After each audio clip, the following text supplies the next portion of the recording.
살다 보면 누구나 이런 질문을 하게 됩니다. 왜 이렇게 힘들까? 언제쯤 이 고통이 끝날까? 어쩌면 우리는 평생 이 질문과 함께 살아왔는지도 모릅니다. 젊었을 때는 조금만 더 견디면이라고 생각했고, 중년이 되어서는 이제는 좀 나아지겠지라고 기대했습니다. 하지만 시간이 흘러도 고통은 완전히 사라지지 않았습니다. 오늘 이 영상에서는 고통을 없애는 방법이 아니라 고통과 함께 사는 법에 대해 이야기하려 합니다. 19세기 독일 철학자 쇼펜하우어의 시선을 빌려 우리가 어떻게 평정을 되찾을 수 있는지 함께 천천히 생각해 보겠습니다. 쇼펜하우어는 이렇게 말했습니다. 삶은 본질적으로 고통이다. 처음 이 말을 들으면 너무 비관적으로 들립니다. 하지만 그는 우리를 절망시키려 한 것이 아닙니다.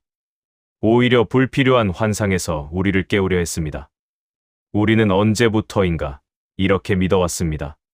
정상적인 삶은 행복해야 한다. 고통은 뭔가 잘못되었다는 신호다. 그래서 고통이 찾아올 때마다 우리는 당황합니다. 왜 나한테만 이런 일이? 내가 뭘 잘못했길래? 하지만 쇼펜하우어는 말합니다. 고통은 예외가 아니라 기본값이라고. 몸은 늙고, 관계는 변하고, 상실은 찾아옵니다. 이것은 누군가의 잘못이 아닙니다. 그저 삶의 본래 모습입니다. 이 사실을 받아들이는 순간, 이상하게도 마음이 조금 가벼워집니다. 내가 유독 불행한 게 아니구나. 이건 모두가 겪는 삶의 일부구나. 고통을 없애려는 저항이 줄어들수록 역설적으로 고통이 덜 고통스러워집니다. 그렇다면 왜 어떤 사람은 더 고통스러워할까요? 왜 같은 상황에서도 누군가는 무너지고 누군가는 담담할까요? 쇼펜하우어는 그 원인을 외부가 아니라 내면의 욕망과 기대에서 찾았습니다. 우리가 괴로운 이유는 일이 잘못되어서가 아니라 이렇게 되어야 한다는 생각 때문입니다. 건강해야 한다. 인정받아야 한다. 자식들이 잘 되어야 한다. 외롭지 않아야 한다. 이 모든 해야 한다는 욕망의 다른 이름입니다. 욕망이 충족되지 않을 때 우리는 고통받습니다. 그런데 삶을 돌아보면 욕망은 끝이 없습니다. 하나가 채워지면 또 다른 것이 생겨납니다. 쇼펜하우어는 이것을 의지라고 불렀습니다. 끊임없이 무언가를 원하고 갈망하고 채우려는 힘. 이 의지가 강할수록 우리는 더 많이 실망하고 더 자주 좌절합니다. 고통의 크기는 사건의 크기가 아니라 우리가 그 사건에 걸었던 기대의 크기입니다. 견딘다는 말을 들으면 우리는 보통 이를 악물고 참는 모습을 떠올립니다. 하지만 쇼펜하우어가 말하는 견딤은 그런 긴장된 저항이 아닙니다. 그것은 오히려 더 이상 싸우지 않는 것입니다. 파도를 막으려 하지 않고 파도가 지나가도록 두는 것.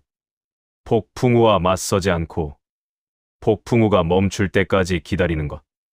고통을 밀어내려 할 때 우리는 이중으로 고통받습니다. 고통 자체와 고통을 없애려는 노력으로. 하지만 고통을 있는 그대로 인정할 때 적어도 그 두 번째 고통은 사라집니다. 아, 지금 나는 아프구나. 지금 나는 슬프구나. 이것도 삶의 한 부분이구나. 이렇게 받아들이는 순간 마음이 처음으로 숨을 쉽니다. 견딘다는 것은 참는 것이 아니라 기대하지 않는 것입니다. 이 고통이 빨리 끝나야 해. 나는 이러면 안 돼. 이런 생각들을 내려놓는 것입니다. 그때 우리는 비로소 고통과 평화롭게 공존할 수 있습니다. 쇼펜하우어는 한 가지 중요한 구분을 했습니다. 고통 속에 빠져 있는 나와 그 고통을 바라보는 이식이 다르다는 것입니다.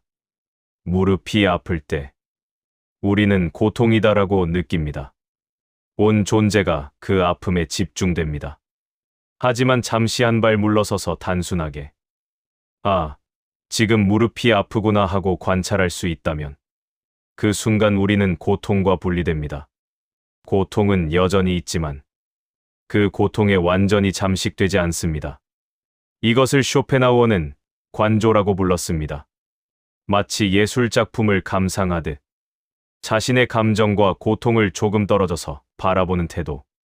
지금 나는 외로움을 느끼고 있구나. 지금 나는 분노하고 있구나. 이것이 바로 고통의 감각이구나.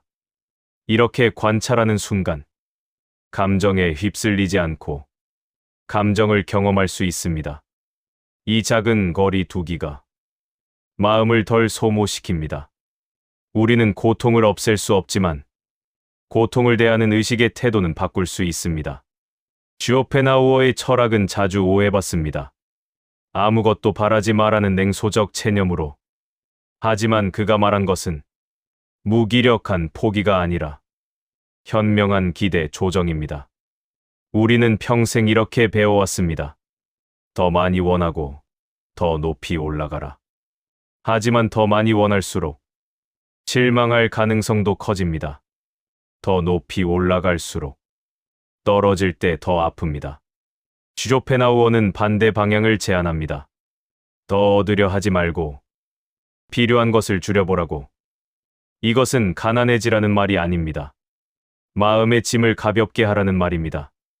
이렇게 되어야만 행복하다는 조건을 하나씩 지워갈 때 우리는 점점 자유로워집니다. 건강이 나빠져도 통장의 잔고가 줄어들고 누군가 나에게서 떠나가도 그것이 곧 재앙은 아닙니다. 왜냐하면 나는 처음부터 그것들의 모든 것을 걸지 않았으니까요.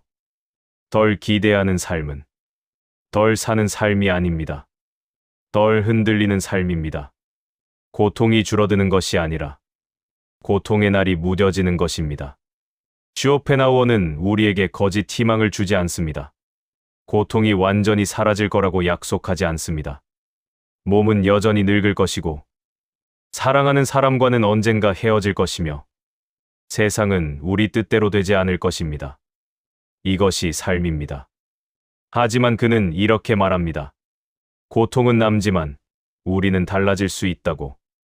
고통을 기본값으로 받아들이고 욕망을 조금씩 내려놓고 고통과 싸우지 않고 그것을 관찰하며 덜 기대하는 법을 배울 때 우리 안에는 조용한 평정이 자라납니다. 이 평정은 행복과 다릅니다. 환호하거나 웃게 만들지 않습니다. 하지만 폭풍우 속에서도 흔들리지 않는 깊은 곳에 고요함을 줍니다. 쇼펜하우어의 평정은 냉소가 아닙니다. 오히려 연민에 가깝습니다. 나 자신의 고통을 이해하게 되면 타인의 고통도 보이기 시작합니다. 모두가 똑같이 이 삶을 견디고 있다는 것을. 그래서 우리는 조금 더 부드러워집니다. 자신에게도 타인에게도. 고통은 사라지지 않습니다. 그러나 우리는 달라질 수 있습니다. 고통을 없애려 애쓰는 대신 고통과 함께 사는 법을 배울 수 있습니다. 그것이 쇼펜하우어가 우리에게 남긴 가장 조용하고도 깊은 위로입니다. 오늘 하루도 조금은 가벼운 마음으로 보내시길 바랍니다. 여러분은 혼자가 아닙니다. 당신이 느끼는 고통도, 그 고통 속에서도 살아가고 있는 당신의 용기도 모두 충분히 의미 있는 것입니다. 완벽하게 괜찮아질 필요는 없습니다. 오늘 하루, 그저 여기 있는 것만으로도 당신은 이미 잘하고 계신 겁니다.